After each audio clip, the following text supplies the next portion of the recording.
Welcome to Revolution Against Evolution. I'm your host, Doug Sharp. Your co-host, Rich Gear, here as well, and we have really a regular, kind of becoming a regular guest, Derek Marshall here. Hello. And he's got some interesting things to talk about. And open your gray matter here. The gray cells is going to be, you're going to be doing some stretching today, and I think it'll do us a world of good. But it's to me, in a nutshell, it's like the complexity of God, how it makes it, right. how it really, and he's bringing it down into a place where you can kind of really understand why this is the way it is, and why life really is a miracle. I mean, if you think about it. Yes, So, without any further ado, unless Doug wants to say something, get right into it. You know. What the title of the show is: Did God use 200-bit encryption while building the molecules alive? And so Derek has been doing some research on this. I've been encouraging him on this research, and he's working on a paper that he's going to submit to the Creation Research Society quarterly on the subject. And so we're on our third or fourth edit right now. And so Derek, why don't you introduce it with talking about what encryption is, why you believe that this has a lot to do with the origin of life, experiments that have been done, and what the possibilities are of life coming about by chance, which is what the experiments are trying to do. That's the bottom line here. Really. Sure, Excellent. right. Yeah, well, encryption is something that actually, if you have a computer or a phone, it touches everybody's life. When you send your private messages or your messages over the internet, they're actually, when they're transmitted over the internet, they are scrambled. Another fancy term for that is encryption. And encryption is a very complex subject, a very math-heavy, statistically heavy subject that I don't even pretend to know all about or really have the math to be able to explain. However, encryption has four very basic principles which everybody or anybody can understand. Okay. And the first one, when you encrypt a message, and I have a simple example that I'm going to be talking about. For example, if you have just a text message, kind of like your password. Say if your password was "Hello World." Okay, so that's just 10 letters, and we can take that password and we can encrypt it. One example of how you can scramble or encrypt something in the English language is what's called a replacement. For example, you can replace the letter H with the fourth letter further down in the alphabet. Right, yeah. I can't So remember that idea is called an algorithm. It's a method in which you encrypt data. So that's your second. You have the original message, which is "Hello World." You have your encryption algorithm, which is your replacement algorithm. Take the letter that you see in the code, count 4 letters over, and that's your message. Okay. So after you're done encrypting the message, you have what's called the encrypted message, which is just gobbledygook. It's in this case, it's lips abs puh is the encrypted message. Okay. So in order to figure out what that means, you need the fourth element, which is called the encryption key. Now the encryption key has the algorithm. And the algorithm itself is the replacement algorithm. The key is the number 4. Okay, so with if you just had the algorithm, then you're going to have to go through 1 in 25 chance of trying all the different replacements to get a sensible message. Okay, so you have, and that would be 4 to 5-bit encryption. Okay. If you have the key and the algorithm, then you can get the message. If you have neither, you have a monkey on a typewriter. That's right, yeah. Oh, yeah. And the monkey on the typewriter that's 47-bit encryption. And that's like a brute force. Brute force. Where you just try all sorts of different things. Right. And, so that's the first. That's the example using the English language. Now, what we're talking about here are organic chemicals, organic compounds that are the building blocks of life. So, tryptophan, for example, to apply the encryption idea to chemicals. Tryptophan is a chemical. It's an essential proteogenic amino acid. It's 15 atoms, and it's made of carbon, nitrogen, and oxygen. And its actual chemical, like everybody's carrying, and hydrogen, C11H12N2O2, CHNO. Those are like letters of the alphabet. Yeah. Right? So you have 4 different letters, so there's billions and billions and millions of combinations of those. And it's an interesting molecule. It's got an indole ring, which is actually a double ring.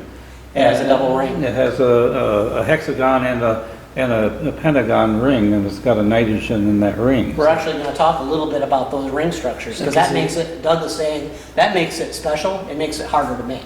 Yeah, and it also, as I found out in my experiments, it throws a complication is because those rings tend to react in ways that you don't want them to react. Right, there's chemistry. So it's even, it's probability is one thing. We're going to be talking about the probability side. We're going to be modeling the probability side.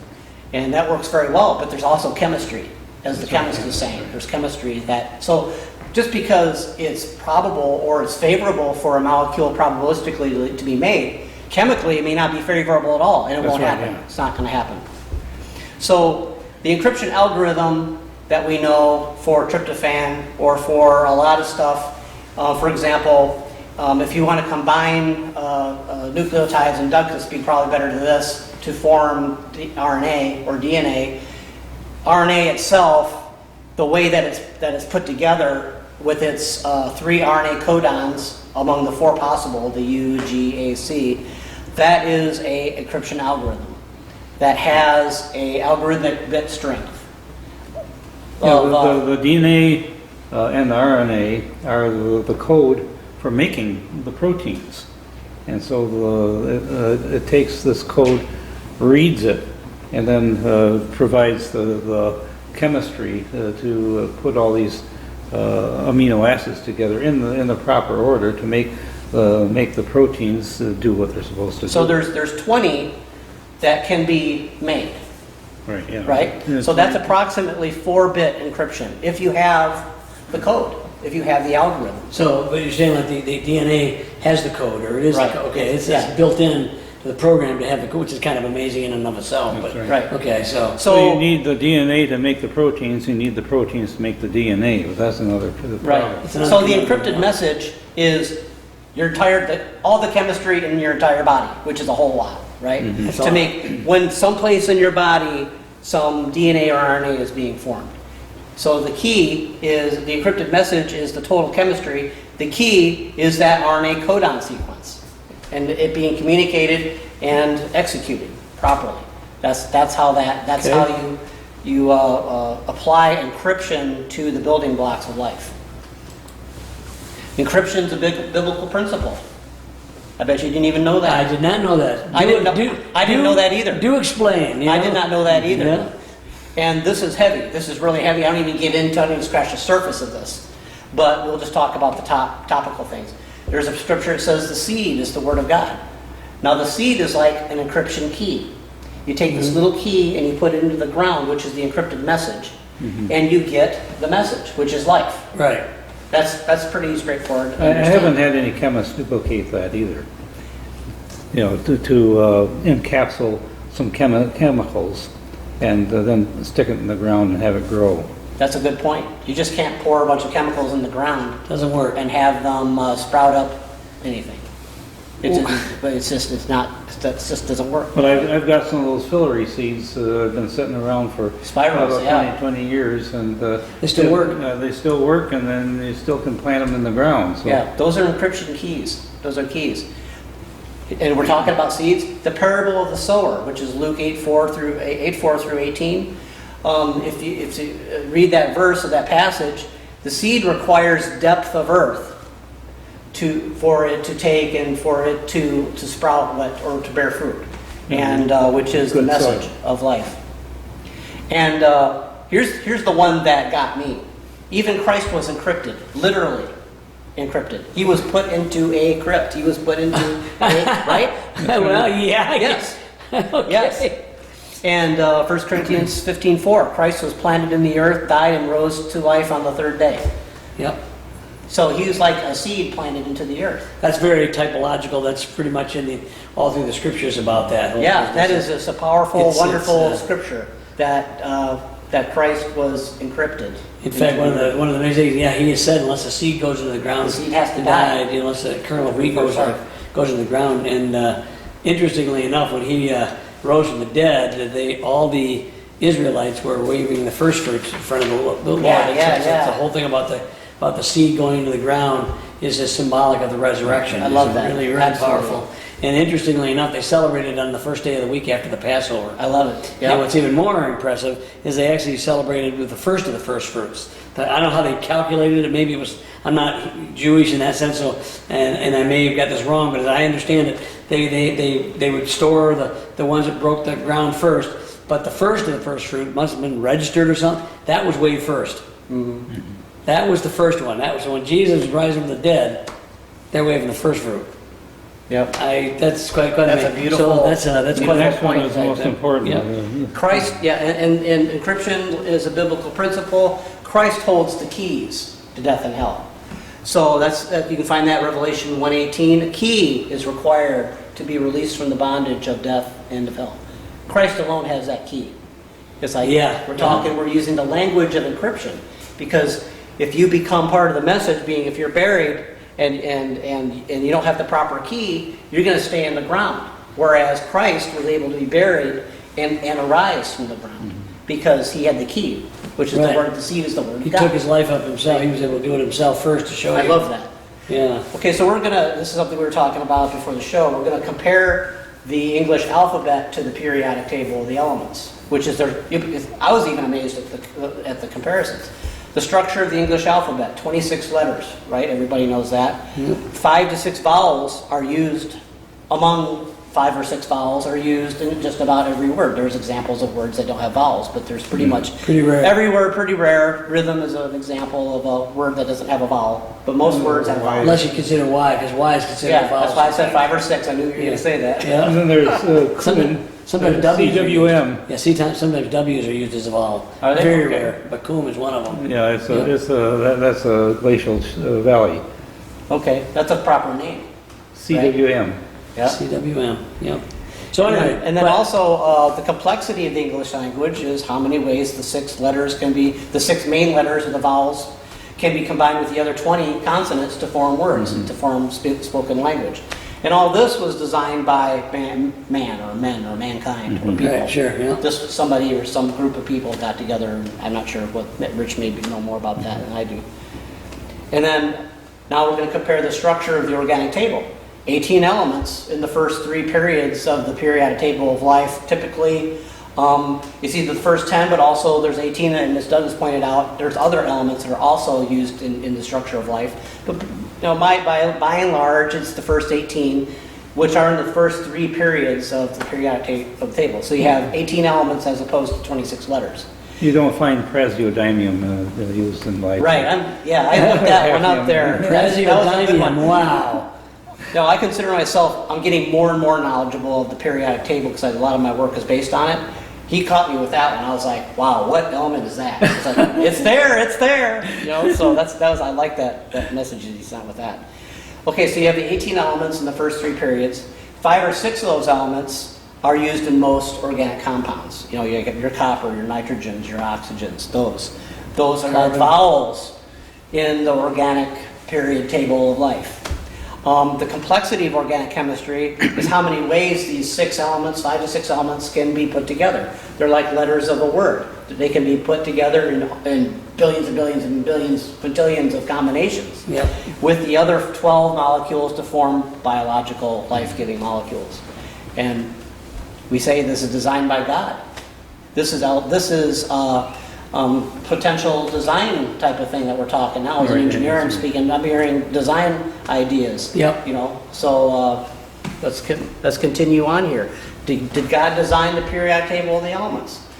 We have to say yes. Those of us that are creationists have to say yes, that he did. But I don't think anybody's really extracted from the Word of God this idea that yes, God did it, and this is not necessarily how he did it, but this is a pattern that we see in the Word of God that implies that this is how he did it.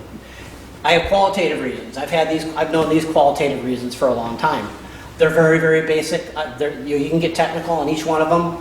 There's no need to be technical on each one of them. Sure, okay. For example, this is just very, very light ideas. Creation, day 1, let there be light. Well, we know from periodic table, period 1, hydrogen, helium powers the sun, which is our source of light. It's a very easy, simple, light idea. Still, that's pretty cool. Creation, day 2, is the firmament. Periodic table, period 2, carbon, nitrogen, oxygen, atmosphere. That's the air that we breathe. That's what it's made of. It comes from period 2. That corresponds to day 2 of the. Now this is pretty interesting. Creation day 3. Life. That's the day life was created and the seed thereof. That's the day Earth proper was created, the seas and the dry land. Periodic table, period 3. Abundant earth metals, including sulfur and phosphorus, required for biological molecules. So that's the first. That is the third period, which ends at element 18.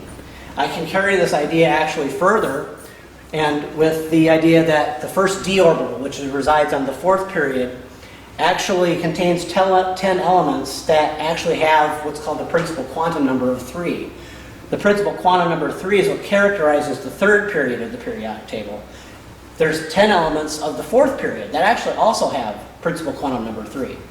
These are also abundant elements of Earth. Your iron, your manganese, your what's the other ones that I have? Your zinc and magnesium, and those zinc, copper.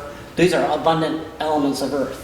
And we're talking about day 3 when Earth, the dry land, was created.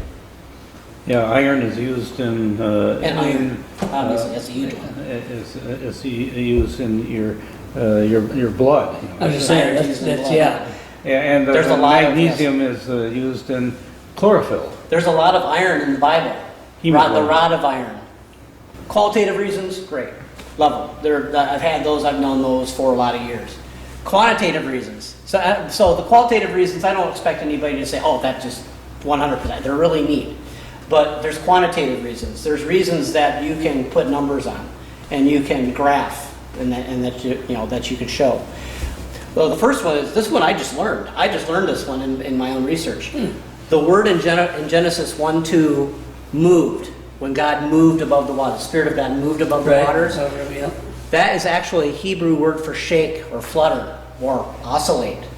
Periodic sinusoidal motion that's described by a mathematical principle we'll talk about in a few minutes called the Harmonic Series. Okay, so that word is actually Hebrew word rachav, which means to shake or to flutter. So you can say God was moving above the creation, but he was moving in a periodic way. And that's very important for the information. Wave and the information that we're talking about in the Harmonic Series. And the sound of his voice is also a wave. So Yes, that's exactly right.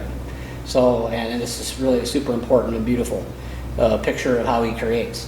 So, first is that. Then there's 4 more passages in the Word that I'll talk about in the next slide, which also describe like a story problem in math. In school, we're taught how to take a story problem in words and create a formula out of that. Okay. Well, if you take these 4 passages, we talked about this in the show before, that makes a mathematical formula, which I did, which is the Harmonic Series formula, which is a very well-known, it's what you learn when you in your first calculus class about the Harmonic Series. I never had a calculus class, so I never learned. For those of us that have had to suffer through the Harmonic Series. These guys you remember the Harmonic Series, but that's I didn't make up this formula, this graph, calculus with all the pain and suffering that goes along with it. Yeah. So the guys at Newton for that. I didn't make that up. That's also designed by God. That forms a spiral pattern, which we'll show. Is formed by the Harmonic Series, and the spiral pattern is something that I've been able to extract some actual data from, and we see the spiral pattern from all scales of life, from the macroscopic, microscopic, to the galactic. We see the spiral pattern. Everything that grows, you may not realize it, may not look like it, but everything grows in a spiral fashion. We even move in a spiral fashion. Everything about us is spirals. It may not be obvious, but I can apply it to just about anything now that I've been working with spirals. And here's something that I've learned. The end of that d orbital I talked about that had that principal quantum number 3, the end of that d orbital is element number 30, which is zinc. So why is that important? That's important because it's which I'll talk about, and I'll show you a graph. That's the end of my third circle on my spiral of the third day. Every day is characterized by a full cycle of the spiral, as I'll explain. Oh, yeah. If you go around 3 times and you graph the data every time you cross the line of day to night, or the middle line, every time you cross the 0 or the 180, you write the number down. and 30 is the number at the end. The very end of third day is the number 30, which corresponds to zinc. Now, if you look at the graph, or if you look at a table of abundances of metals found in the earth, or elements found in the earth, you'll see a whole bunch of abundant elements. And then at 30, the graph just drops right off, and you have everything else is minuscule, less abundances at 30. So there's a lot of quantitative reasons why we could say that God designed the periodic table of the elements, but more importantly, that the periodic table of the elements, the first 3 periods, correspond qualitatively and quantitatively to the first 3 days of creation. Okay. That's what we've talked about here and shown. So this next, what we're going to talk about now is what I call the creation function. The 5 scriptures I talked about that create the Harmonic Series, we'll read them off. The first one, and the Spirit of God moved upon the face of the waters. We know that word moved in the Hebrew is actually vibrated, or oscillated, or shook, fluttered. The next verse is, when he prepared the heavens, I was there. When he set a compass on the face of the depth. Proverbs 8:27. So God used a tool to create. He used a compass. Next verse, lift up your eyes on high and behold who hath created these things that bringeth their host out by number. Isaiah 40:26. So when he brought creation out, he used a compass, which implies the degrees of motion, 0 to 360 degrees. He brought them out by number, 1, 2, 3, 4, 5, 6, by number. Next one, thine eyes did see my substance, yet being imperfect, and in thy book my members were written, which in continuance were fashioned. So the numbers were brought out, and they were brought out in continuance, together. Together, they were brought out by number in continuance. That's a very important principle. And the last one, how precious are thy thoughts unto me, O God. How great is the sum of them. Psalms 139:17. So all of this bringing out of these numbers by number in continuance results in a sum. And if it doesn't add up, you're nonplussed. It's got to add up, and that's a different show right there. But they do have that. Nonplussed. So this makes a spiral pattern. pretty Since good. we use the compass, if you have a rotating pattern, and the amplitude or the spiral or the signal is getting larger as you're rotating, it makes a spiral pattern. So we have talked about the chemical space really quick here. So since we're running out of time, how many organic molecules are possible? How many are there? Well, in the pharmaceutical industry, they're interested in this question because they want to develop medicines and drugs. So they want to see what all the possible combinations are. There may be some drugs in there. And it's calculated to be 10 to the 60th power molecules. How big of a number is that? That's almost on the scale of how many atoms there are in the universe. Oh, It's huge. It's a huge, impossibly huge number. all right. Too many to survey. It would take 4.6 billion years at Planck time rate to survey them all. And so with this model, you can estimate the complexity of the molecule because it takes into consideration how many rings, the multiplicities, and how many different types of atoms, the bonds that they can make, and also how many branches they have. And it applies here is because, remember, this multiplicity comes from the periodic table, meaning the periodic table is set up in a way that you can make different combinations of the different elements, and that creates a statistical complexity that's huge. The chemical space model actually gives you a model of that you can graph and you can compare to the real world. And that's what we're going to do here. The concept is the more complex a molecule is, the harder it'll be to be formed. It'd be like golfing and trying to get a hole in one. The chances of a regular average golfer 200-yard par 3 is 150,000 to 1. Oh. So if you stand there and Means have about so many 300,000 to balls, 1. you'll have a ball in the cup, you'll get your magic hole in one, but Yeah. you'll have 149,999 balls around it, a big mess. Okay. The golf course will be covered in golf balls. And that's what I'm saying is, to make a molecule, a precious, life-giving biological molecule, which is very complex, it's going to take a whole bunch of other unwanted material to get that one precious molecule. And I give an example here, phenylalanine, which is the largest one found by Miller-Urey volcanic experiment. Yeah. The model predicts it would take 27 kilograms of other materials, when it actually took 5 kilograms of extra materials, which is within an order of magnitude. So that's a pretty good estimate for a 10 to 60th power range of possibilities. Okay. Tryptophan, one of Doug's favorite molecules, to make one of those, it would take 29,000 kilograms of extra spurious material, which is 29 metric tons. That's huge. It's like the weight of a tank, you know, or weight of a armored vehicle. So they must have found 1 or 2 molecules in this experiment. Yeah. Right. So the Miller-Urey experiments, they were done in 1953. We had a spark generator, Tesla coil, and a 5-liter reaction flask, boiling water, and we had steam that was being made and gas that's being introduced into the reaction vessel. After a day, this mixture, everybody knows, turned a turbid red.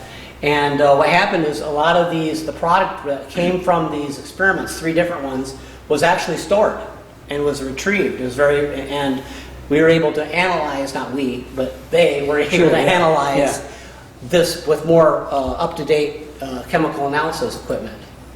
And so the magic here is the chemical space model that I've been talking about. I compared it to the actual yield results from the 3 chemical experiments. And what I found is a 68% correlation, which is really good considering there's not only a probabilistic curve, but there's also chemistry involved. Yeah. So it's never going to be perfect. So that's a good result there. And also my chemical space model, it gives a cutoff value. It estimates a cutoff value from where you'll be able to make molecules to this point, but after this point, it's going to be hard, if not impossible. My cutoff was 162 Daltons, which is a unit of measure of molecular weight, exactly 1/12 of a carbon molecule. And the cutoff works because tryptophan, arginine, and tyrosine also all fall on the bigger side of 172 Daltons. So you don't see it. So I want to quickly, and also this chemical space model is confirmed by extraterrestrial, like the different meteorites that we found organic molecules on. Those also correspond, and the amounts of stuff and what we find is close to the Miller-Urey, which corresponds to the chemical space. So my conclusions: we have evidence of design. The first 3 periods of the periodic table is quantitatively linked to the creation, the orderly creation, first 3 days of creation, which is an orderly engineering process of 6 circular expanding steps. The biological molecules of Earth are formed from 5 to 6 elements from the 3rd period of the periodic table, creating a digital combination lock, which is a form of encryption, which is evidence of design. Encryption generated by these first 3 periods of the periodic table create the chemical space. And this equates to the complexity of 2 to the 200 power, which is 200-bit encryption. I'll quickly get through these last 3 here. Miller-Urey experiment used the same 5 elements as God used to form life. And the chemical space model does correlate 68% to the Miller-Urey data, with some of them correlating better. Considering 85% tar, the Miller-Urey created 85% tar. Yeah, I siphoned it off. Which I actually verified that figure is actually right. And also, as we said, the ET data, extraterrestrial data, also corresponds to the chemical space model, because you get these huge spitballs of what's called organic material, insoluble organic material, which is they shoot that into a big, huge gas chromatography or whatever, and they get all sorts of crap, just like a huge spitball. Very, very. But didn't they They're big, they're large molecules, but they are not as complex. They don't have the rings. They don't have their just straight molecules. So you're saying the more complex it gets, We'll see you next time on Revolution Against Evolution.